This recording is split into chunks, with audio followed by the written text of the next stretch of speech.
Hi and welcome back. Thank you so much for clicking on the video. I'm joined today with Aaron Bielish, who is a visual artist, composer, violist, college lecturer. Am I missing anything? You got lots. That's good. Okay, that's good. Well, thank you so much for joining me at my house. It's so nice to be able to do one of these interviews in person. The last couple of them have been on Zoom instead, but this is nice. So tell me a little bit more about yourself. I know that you were born in Canada, that you went to music school there. Yep.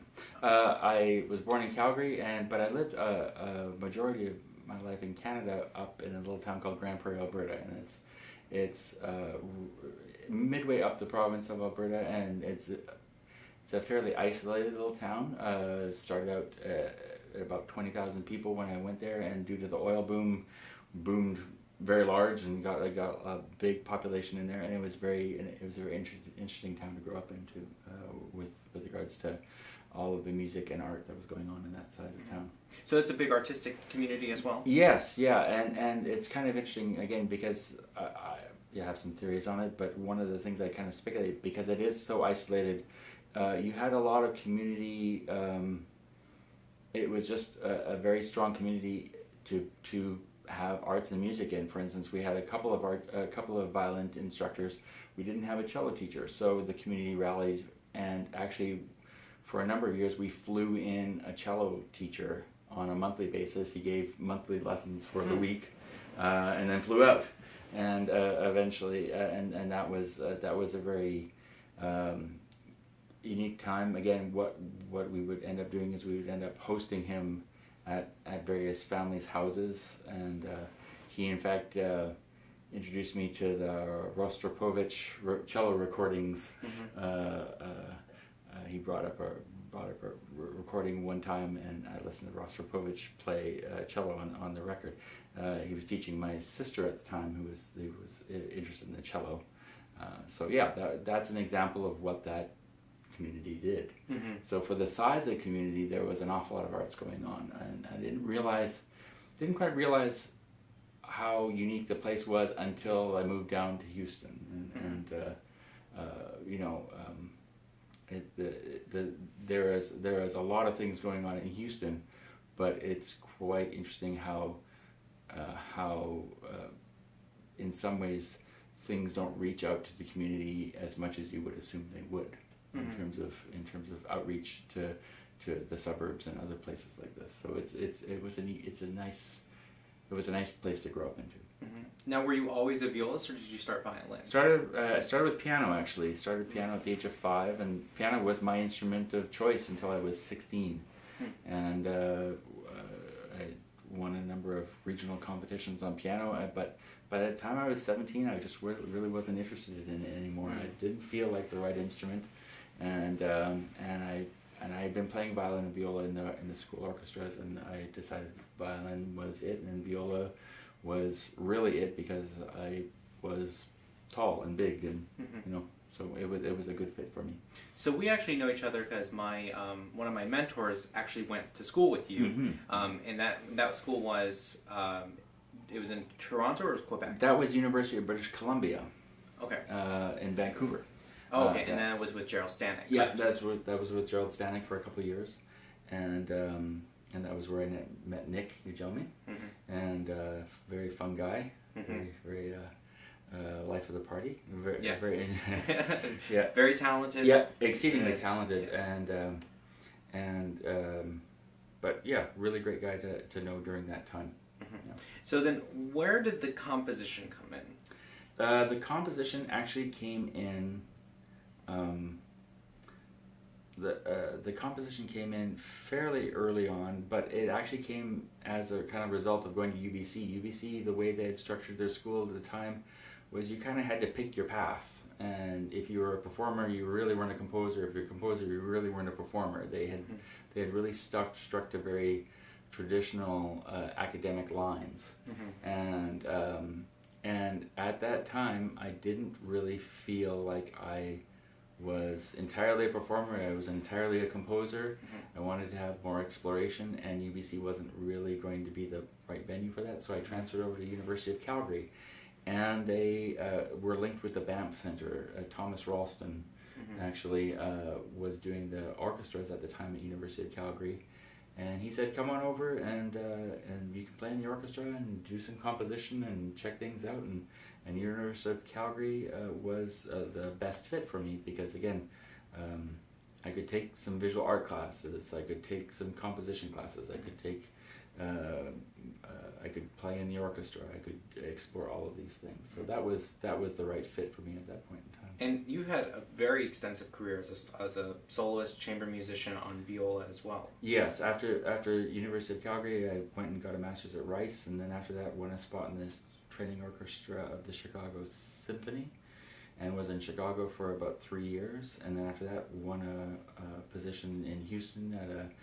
a unique orchestra called Orchestra X, and it was I don't know whether I do know I gravitate towards the unorthodox and non-traditional, and Orchestra X was about as non-traditional an orchestra as you could get for that time. We did a lot of outside of the box ensemble playing that other groups are doing now. So so it was again a unique opportunity, but also at the same time living in Houston, I think my orchestral gigging career was as far west as Corpus Christi and as far east as far north as Lafayette and Baton Rouge. So that was kind of any orchestra that was needed in that range. And if I had an opening in my schedule, then I'd go out and play in one of those orchestras. And you've also toured around the world. You've done performances in Japan. Yeah. I'm supposing in Europe as well. Yeah, I had 2 wonderful opportunities to Japan, and that was really a very influential. Both those tours were really influential. I won a position in the Pacific Music Festival Orchestra in 1995, and got to work with members of the Vienna Philharmonic, Houston Symphony, Christoph Eschenbach, and it was just a phenomenal time to go in and work with the best players on that tour, and then tour through Japan. It was absolutely phenomenal. And seeing Japan, seeing Tokyo, seeing the culture, seeing the diversity of experience in Japan was a phenomenal experience. And that was sort of doubled when I toured as a chamber musician in 2007 with a group of Houston musicians. We did a tour. I think it was a 5 or 6 city tour, and it ranged from cities north of Tokyo down to Osaka, coming back up, and just a phenomenal, life-changing experience. And in particular, the Shibuya station stands out to me as one of the more interesting moments in that respect. Coming from a town of tens of thousands, to 20 million, and to something that equals the population of Canada. Yeah. And then realizing that the intersection that I'm crossing, probably more people are going to cross its intersection in the course of 24 hours than were in my town growing up. And the fact that everybody was doing it, everybody was getting across this very, it's a ancient, Tokyo being a relatively ancient city, nothing is on the grid. So if 7 streets line up, meet up, then you're going to have a 7 or 5 street intersection. Yep. And in terms of that, everybody does what they need to do, and everybody does it in a very civilized and ordered and functional manner. And especially in 2007. Seeing people use the city as an extended living space was very interesting as well too, and having Tokyo, understanding that living in Tokyo was an experience by which you were going to be, you were going to have a place to sleep and maybe a preliminary or rudimentary area to cook in, but then you were going to find your entertainment and social to do everything outside. Yeah. And just it's really similar to like 1920s America, where the houses and living spaces were smaller, and you didn't spend a lot of time in your home. Yeah. You spent a lot of time outside. I get that feeling in Brooklyn and New York as well too. This last visit was just phenomenal, and being there and watching people. The most interesting sonic experience I had recently was I was walking to the subway in Brooklyn, and 4 or 5 blocks away, I hear this huge sound, and it's like somebody's got a stereo on, and the sound's moving towards me, and it's moving pretty fast, and it's this guy singing, and it's a band, and the guy's singing, there's a band there. I'm looking around, what the heck is going on? Somebody got a car with windows open? No, it's a guy on a bike with a Bluetooth set of speakers strapped to the back of his bicycle, and he's feeding this sound, and just riding down the street, listening to his music as he goes on. And it was the most interesting experience of modern technology that was not designed for outdoor use, but obviously the guy had put 2 and 2 together and said, I want to listen to tunes while I'm riding my bike, and I want other people to experience it. And it was really interesting because you got a little snippet of the sound. You got a little snippet of this band and this singer going by you, and then he was gone, and then you were back to the normal street sounds. So that's what I love about these cities. Yeah, so I wanted to establish that performance base before we move into the art base, because I think once we show people what your music looks like, I think all of it will click. Yeah. But I think it will still be unexpected, because it's in your medium and how you create is definitely sets you apart from every other composer that I've worked with so far. Now, tell me about the art side. How did you get into the actual visual arts, painting and drawing, and a lot of also with the computers generating? You do a lot of things with photography, right? With so many graphics and stuff. Yeah, art was always around. My dad, growing up, was a high school art instructor, and he later got a position in the Alberta government where he advised school districts on curriculum. He gave workshops. I was sliding down his bronze artworks at the age of 3 and 4, and again, that was just part of what was around me at the time. And in fact, he would build sculptures and stuff like that for me to play with and work on, and I'd be working in the studio, and so that was always around me. But it was because it was this interesting hybrid. One of my aunts was a very talented pianist, and she had been going to school, and she was around other talented pianists. And I still remember this day, I was sitting next to upright piano, and one of her friends was at the piano playing mazurka, and I immediately got a notion of a story, and I immediately got a notion of what this story was about and how this worked within the structure of the piece. And he asked me to tell him the story, and I just kept on telling him the story as he played it. So the only thing I can really assume is that I'm the synthesis of both worlds, because both worlds were in my environment. And I had always done visual art growing up. Visual art tended to be actually I did more visual art in high school than I did music.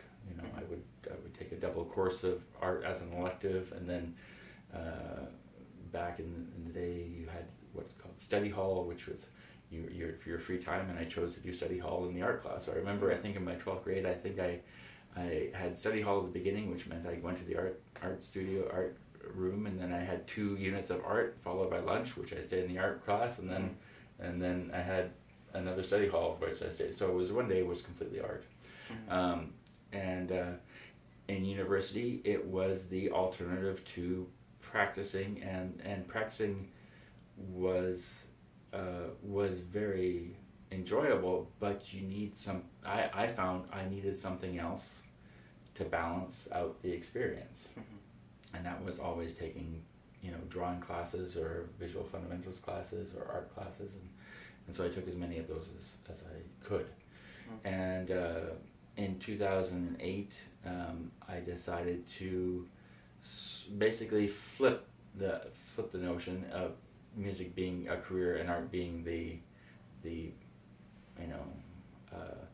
hobby or the amateur thing, and I was looking at reversing it. But pretty soon after that, I realized that both of them do fit together really well with me as jigsaw puzzle pieces. One, where there's a protrusion, and one there's an indentation in the other, and both benefit from each other. And the more that I read up about this, whether it be Paul Klee or Kandinsky or Joni Mitchell.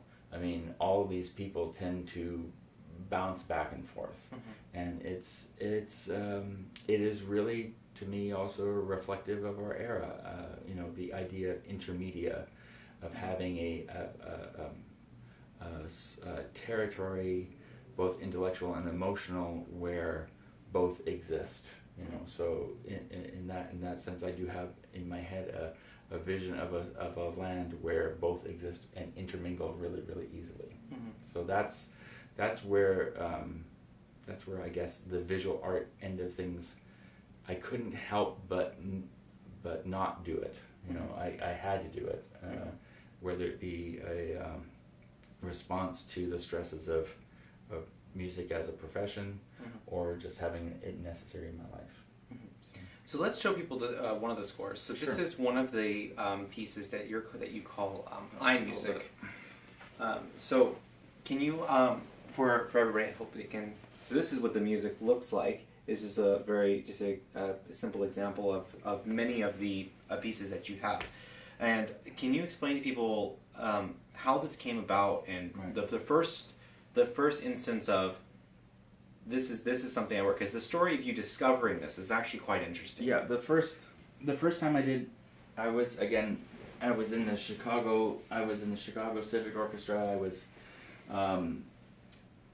very, very busy, hectic schedule, because if you're not playing in the Civic, you're playing in other groups to make money and make ends meet.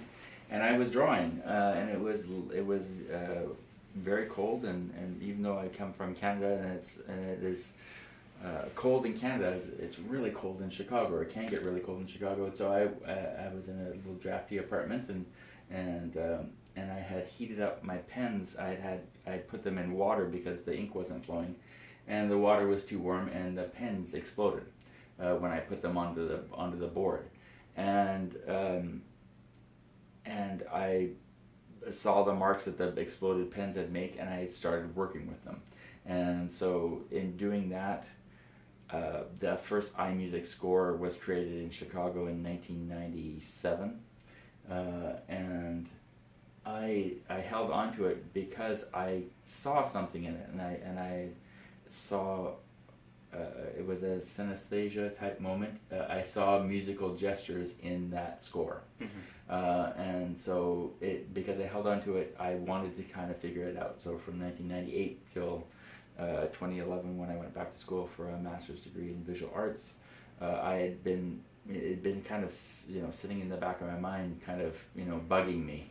And that one was a more traditional score in the fact that it could be read left to right from top to bottom. So it mimicked the written word on the page, and that therefore it also mimicked or had a parallel to traditional music notation.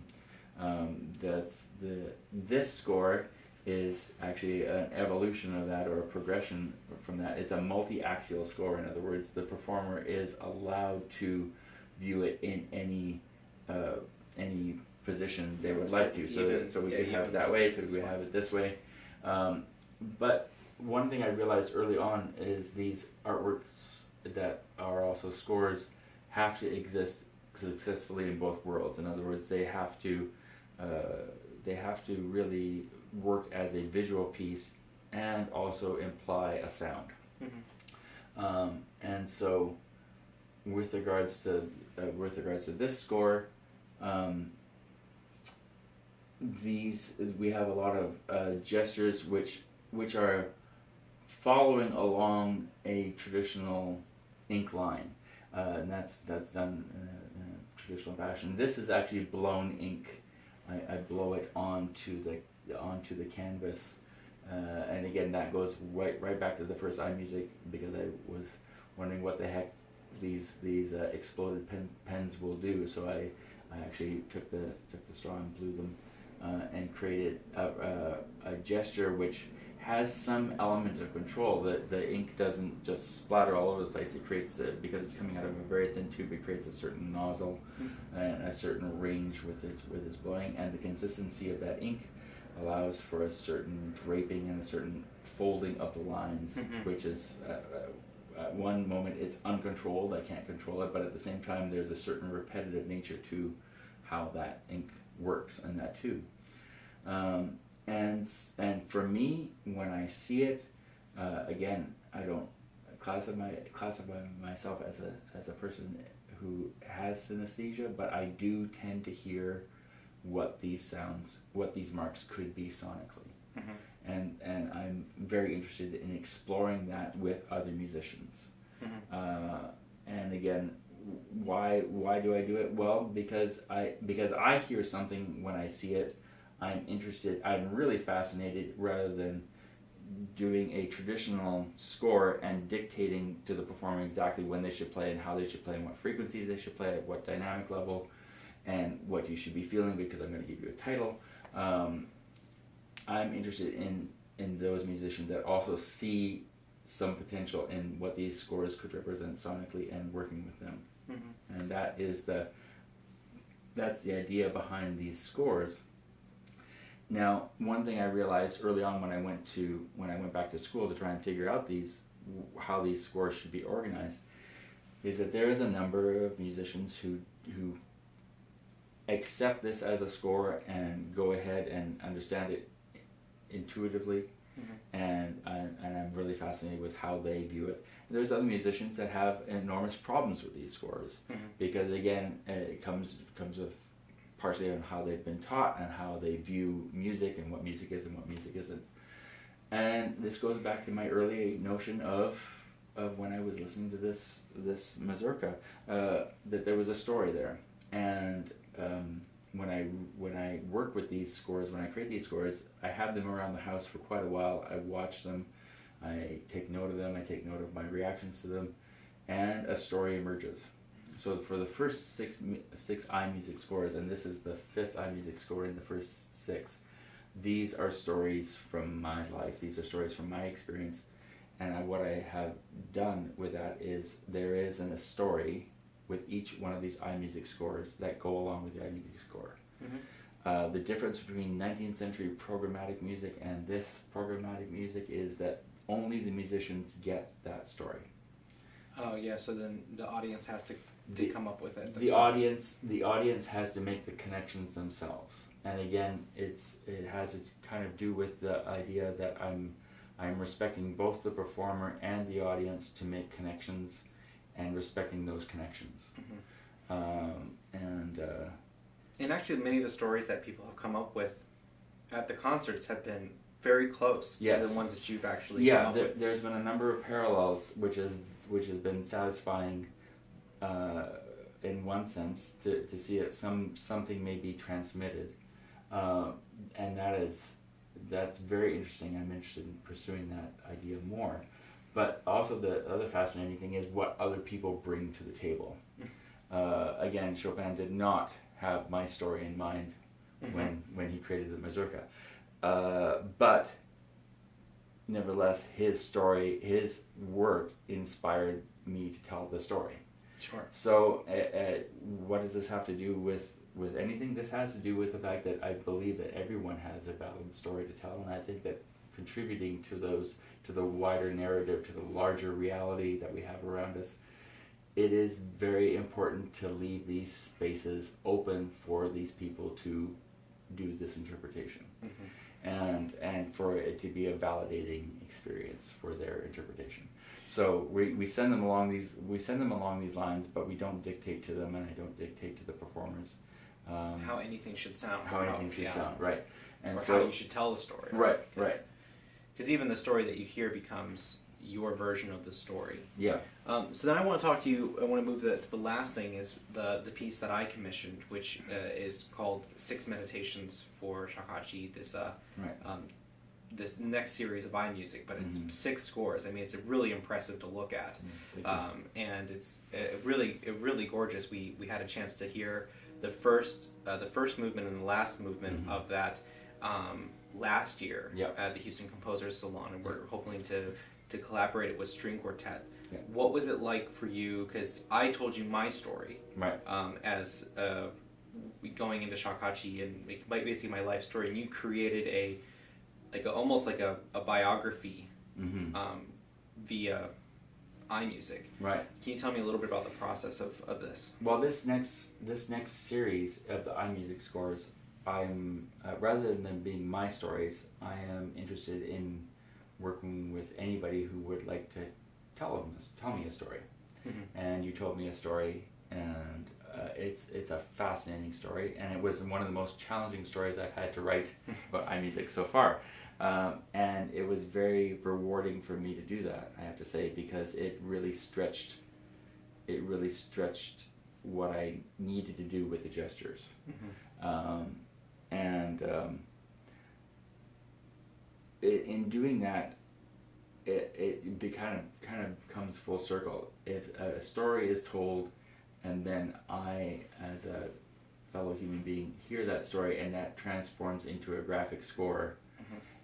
and that's your story stays along with that graphic score for future musicians to interpret, mm-hmm. Then it becomes its own independent entity moving through time.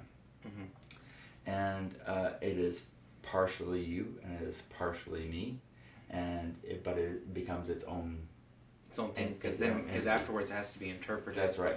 And you're going to interpret them differently every time I play it. Right, and that's the whole notion of it. Because it is your story, you have a knowledge of that story as you've told it to me, and it is modified by the fact that you see these scores, and then you turn those scores into sound. Other people hear those scores, they don't get the full story, but they get what is implied through your performance and the score, and they are further left with an additional impression. So what we're looking at is waves and ripple effects that extend both throughout time, mm-hmm. but they extend from your unique story. Mm-hmm. And so ultimately what I'm doing, and this actually comes from my last biggest influence was Muhal Richard Abrams. I managed to hear a lecture, and the funny thing is with Muhal Richard Abrams, I'm not the only person that this has happened. I've read a number of other occasions by which people have talked with Muhal Richard Abrams, or they've listened to a lecture of him, or they've heard him talk, and I had a quote from an article. I said, I think I've learned this more from talking to this guy for 2 hours than I did for my entire degree in music. And so again, I guess to another extent that's the kind of feeling that I'm trying to produce with these mechanisms in iMusic, is that just by one little discussion that I had with him, or that he gave at Banff, has caused this ripple effect in me, and it is I can't do anything but explore what he's talking about, and try and propagate it in others, in terms of that. So having the freedom and openness in a structure, mm-hmm. which has more variables in it than a traditional notation system, in my view, allows for more people into that system, into that mechanism, and allows for more, I think, a more rich diversity, and to go to another metaphor, a tapestry of life. Again, an exploration of the larger reality of which we are all a part. And that's why I'm creating the scores the way I'm creating the scores. Which is not to say that I don't write in traditional notation. I do also write in traditional notation as well. But that gives a very certain particular effect, with a very certain particular need, and because of that rigidity, it locks it into time and space. And these, I am more interested in not having them locked in so much. So your performance at the Houston Composer Salon was absolutely phenomenal, because we kind of did the bookend movements, the beginning one and the end one, and the beginning one was very, I could tell the things that you were grappling with in that first one, because it is very reflective of the challenges that you faced. And when we got to the last movement, actually, the way I designed that score was to actually not really have an end. in the fact that you are constantly, because this is about your story, that last movement will constantly be updated the way due to the nature of the story that you gave. Yeah. Yeah. And whatever's happening now, right in the moment for me as well. Yeah. Because there's elements of those components which are restrictive, which you mentioned earlier in your story, and then there's elements which are freeing in that score. So you can choose on any given moment, on any given day, whether to be in this setting or that setting. You know. So again, and I don't know of. The thing with previous graphic score attempts by composers that don't deal with visual art is it tends not to allow for that variability, or it allows for too much. You know, it allows to be entirely open, and the audience has to make the connections fully. Sure. But the whole idea behind this is the story acts as a lens which filters and focuses the free improvisational impulses of the musicians. Well, I can't think of a better place to end, so thank you so much for coming. And thank you. I'm looking forward to performing them, hopefully multiple locations. We have a good chance to do it in Houston, hopefully playing in New York and other places as well. I'm looking forward to it. Yeah, likewise. All right, thank you guys so much for watching and sticking around, and thank you so much for being here. Thank you.